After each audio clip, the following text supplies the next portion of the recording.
Hello, and welcome to today's episode of the Moodfood Podcast. I'm Jason Gordon. And I'm your co-host, Othel Garment. We are delighted to have you here with us today. We are coming from beautiful Lake Murray here in East County, San Diego. Beautiful location here. It's about a 6.2 mile hike around the lake. And if you want to get out and about, which you should be, and you're down in the San Diego area, make sure that you check out Lake Murray. And we want to continue to thank each and every one of you for subscribing, liking, and following here on the Moodfood Podcast. You have made this podcast a success around the world, and we are very grateful and owe you so much out there. So thank you for all of your continued support, and we still would love to hear from you. moodfoodpodcast@gmail.com, or please check out our YouTube channel, our Facebook page, or our Instagram page. We are uploading episodes now. We're on season 2, and we are delighted to have you along with us for the episode number 2 of season 2. It's hard to believe that we have been going this long, right? Mm-hmm. We've been doing good. Yeah, we've been doing really well, and it's because of all of you out there that continue to support us. And so we want to make sure that you take time out, and we recognize that we take time out, and that we recognize the importance of you, the listeners, continuing. We're hearing from you, and we are grateful. So without further ado, and with me continuing to ramble on here, I think we should start today's program. And I think that everybody has one time or another worked in a negative work environment. You have worked with negative people. Maybe you've hated the job. Maybe you've had a difficult time dealing with management. You name it, it's there. There's no perfect work environment. And some people might say, oh, well, I work in the chapel. I'm sorry, there's stress there too, because I've had several instances where I've met with people that have worked from different jobs, some that you would never even suspect would be encountering negative vibes in. But the main thing is sometimes, well, all the time, we can't control people. We can only help them, right? And give them suggestions. So today we're going to give you tips for handling negative attitudes in the workplace. So I think that'll be a good episode. So Othel, I think today is going to be a good episode. Not that it will be, because we are actually recording it now. So Othel, please, I would like for you to take over and make sure that you articulate well on the importance of communicate and collaborate in the work environment. Articulate well. Thank you. I'm messing with him. All right. I'm messing with him. So what I'm going to cover is communication and collaboration. All right. So basically, you got to have the two in order for it to work. So one of the key things is communication. Being part of an effective manager is being able to sit down with your employees and have that difficult conversation about their attitude at work. Yeah. Where possible, managers should work together with their employee, whether through coaching, creating a plan of improvement, or providing specific feedback. Talk about the impact of a negative attitude on the team, and to be open to hearing the employee's point of view. And then find out what's the origin of the employee's negativity. Like, why are they being so negative at work? You know, you want to find out why they're being negative. Is it another employee that's making them negative? Is it whatever it could be? You need to get to the bottom of that. Job dissatisfaction.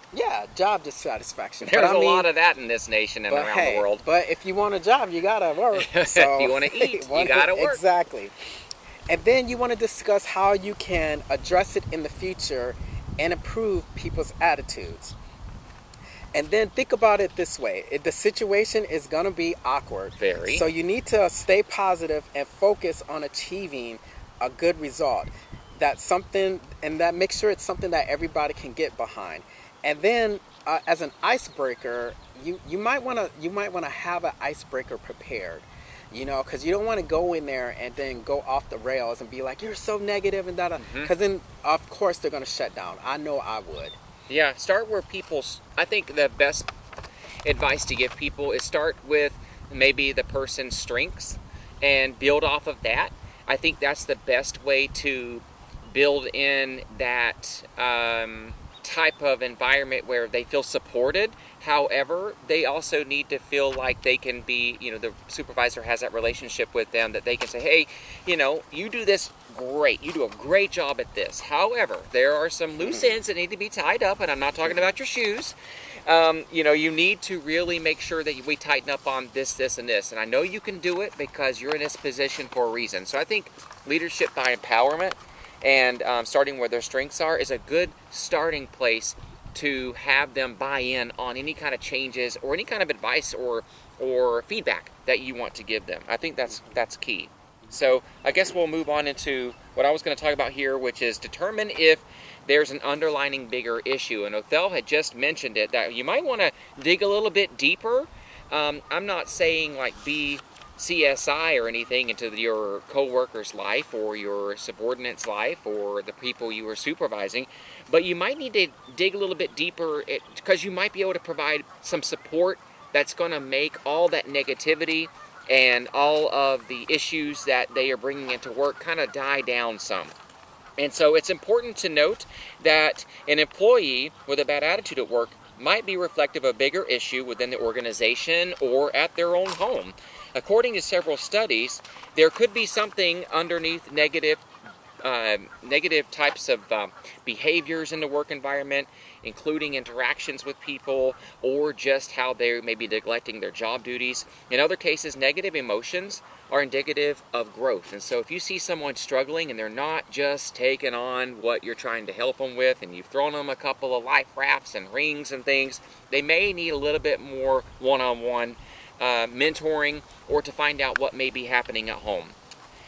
And that way you're continuing to evaluate that experience and that interaction with them. You're building that relationship. Now, I'm not saying babysit and hold their hand, but some folks may need that more than others, especially if they feel deflated at home in a bad negative work home environment, or they feel like they're just not making ends meet at work. So you just kind of dig a little bit, because a little bit of ranting is healthy. Believe you me, I have done that being in the Air Force. But I feel like the squeaky wheel does get the grease, and so when I see an issue, I always try to make sure that we address it. And so a little bit of ranting, which I used to do quite often, is healthy sometimes. But I had a really good leaders that appreciated that and didn't shut me down whenever I offered suggestions and things. And I don't know about you, but what about you in the Army?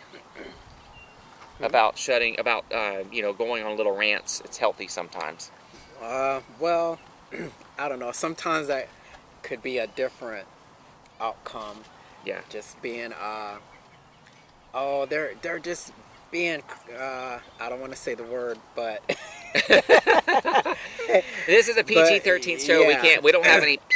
So sometimes it depends on the rant. That's true. So, That's true. And I always say, hey, and I tried to. Every time I went on a rant about something, I wanted to offer a solution. I'm just not complaining, but here's a solution to why I have a concern about this. Okay.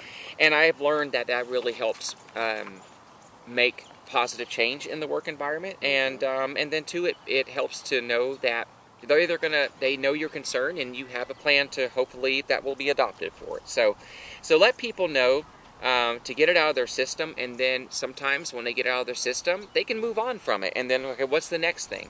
So it's just small little battles and little fires you got to put out. Collectively, I think, strength in numbers, and that means communicating how you really feel sometimes about things respectfully. All right, Okay. Go ahead. All right, so now that we talked about that, you need to be specific about what you want to see changed in that negative attitude, because if you don't, then that person's never going to be able to be aware of it. One, be aware of it, and two, be able to fix it. Yes. So if you don't, like I said, if you don't clarify, then it's going to be hard for that employee to change his or her behavior if they don't understand what the behavior is.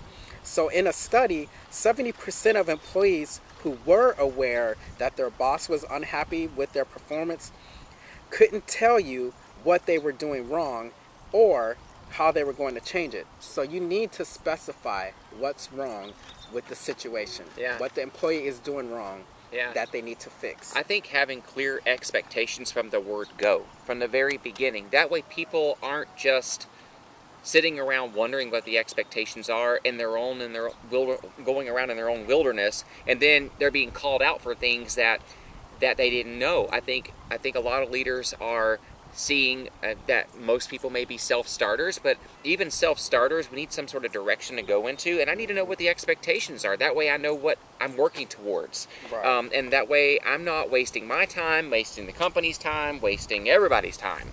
Right. And then that's when I go on my rants. So it's like, well, I should have known this. You should have sent a memo, put it on a banner behind an airplane, you name it. I need to know these things. So, and that means sometimes we need training, for leaders need training and understanding that. So managers should be equipped with all kind of skill sets, because training is necessary as an effective leader to be able to find that balance where sometimes you might have to be a little bit more stern, but also respectful. You might have to be in a supportive role and less stern. It all depends on the situation and the people at hand, and I think the boundaries that you've set in place with folks. You have to be able to handle attitudes because they can have a negative effect in the work environment. But coaching your employees, for example, may be an effective tactic in transforming bad attitudes into more effective ones, putting those positive vibes into the workplace. Being able to recognize the signs and understand the different personality types is a really good way of having more positive communication and styles. It goes a long way in creating more positive workplace. I know like a lot of people will do the 4 lenses, and then some people will do other types of personality tests to put like-minded people working on certain projects. And I think that's effective because you don't want to have some issues going through the workplace where things just aren't efficient, and you have the wrong match sometimes. So I think that's important for leaders to be trained up on that. And then also when you're sitting down with that employee, make sure you're calm and relaxed and collected, because if you're being a hothead at the time you're trying to talk, it's not going to solve anything. So if it has to take a day, then let it take a day, but don't go in there guns a-blazing, because you're not going to solve anything, because then it's just you're going to make the issue. Or send emails, when you're mad. I've done that before. Yeah. And Calm I tried down. to recall it. It had been opened up by several people. And then relax, and then tackle the issue. All right, so what I want to talk about is when you're talking about that, about making some changes, you want to emphasize the we. And I don't know why we have to emphasize the we, because we ain't in France, we. Exactly. I'm sorry. I wasn't even listening. All right. I wasn't listening. But we have ahead. to emphasize the we. All right. So at the end of the day, as a good manager in the job, you want to empower your whole team to succeed. Yeah. So not just that individual, but the whole team. So you want to discuss the workplace issues and try to eliminate the negativity across the board. It is best to put your goals it's best to put your goals in the we terms, so that way everyone understands what the goals are that you're trying to emphasize together. Yeah. What do you think about that? No, exactly. I think that's important, because you want the energies to be in synergy to put like-minded folks together so that they can understand I think knowing the why and putting the we in it is very important, even if we're not in France. And so, and definitely, I think it's really good to use statements that are important. That when attitudes are negative in the work environment, it doesn't just affect one person; it affects the entire we in the organization. Right. So I think that's important that folks feel comfortable enough to call people out on that respectfully. So. We want to close up today's program with a couple of quotes, but we really appreciate everyone's time and your efforts in always downloading us and subscribing us and following us. We are successful once again because you, the listeners, are continuing to let us hear from you at moodfoodpodcast@gmail.com, and also our Facebook page and Instagram page and our YouTube channel. So if you haven't subscribed, liked, and followed to any of those, shame on you. You're wrong.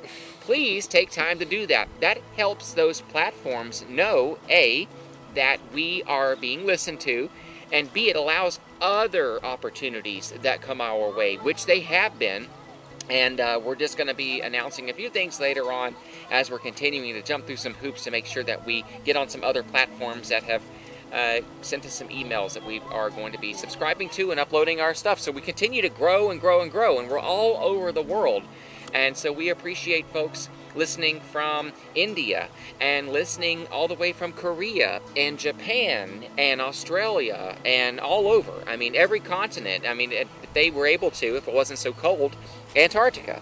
So, but we're all over the place, and we're very grateful for that. And so today, Othel's going to read us a quote, and then I'll finalize the one I'm going to be reading. I'm trying to think about another one I'm going to say too, but I got to make sure I get it right.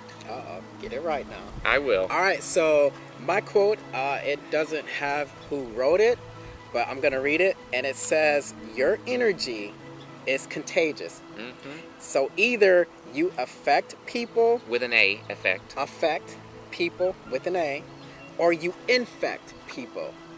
Hold up. Yeah. Wait a minute now. Yeah, So, no, that's good, because that goes back to what we were talking about, where there's negative people in the work environment, or they're trying to solicit things that just are inappropriate or anything. Call them out on it. But you have to start boundaries from the word go. It's hard to get boundaries if you never started on them, if you never started those relationships. You're right. Exactly. You cannot. You can, but it's going to take a lot of work. Take a lot of work. And there's going to be probably a lot of paperwork and everything else that comes along with that. So the best thing to do is start off those working relationships with strong boundaries, so that they have a clear understanding of when things hit the fan and you need to correct them on it, that's the boundary. They're going to adhere to it. All right, so I have one here, and it's from the Department of Treasury, and it says, "If your face is on a coin, you have not always made sense." I made that up. I made that one up.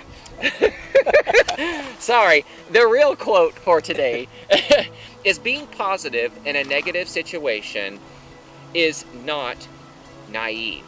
It's leadership." And so I think that's a big one. And I've had some really great leaders in the military, and I appreciate them because they've had some tough journeys to go down, dealing with the day-to-day operations on things and the day-to-day things that pop up that we may never hear about, but they shield us from.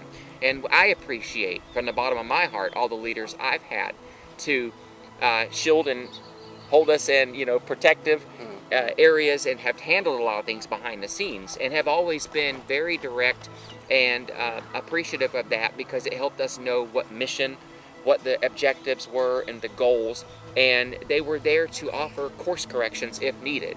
And I will always be grateful for that. I know you probably have experienced that too. Yeah.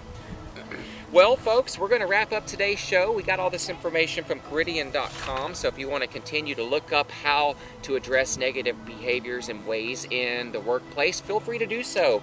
We appreciate your faithful time today, and we hope that you have been doing well and that you get out and about, enjoy the beautiful weather. I know we are, and for that we are grateful.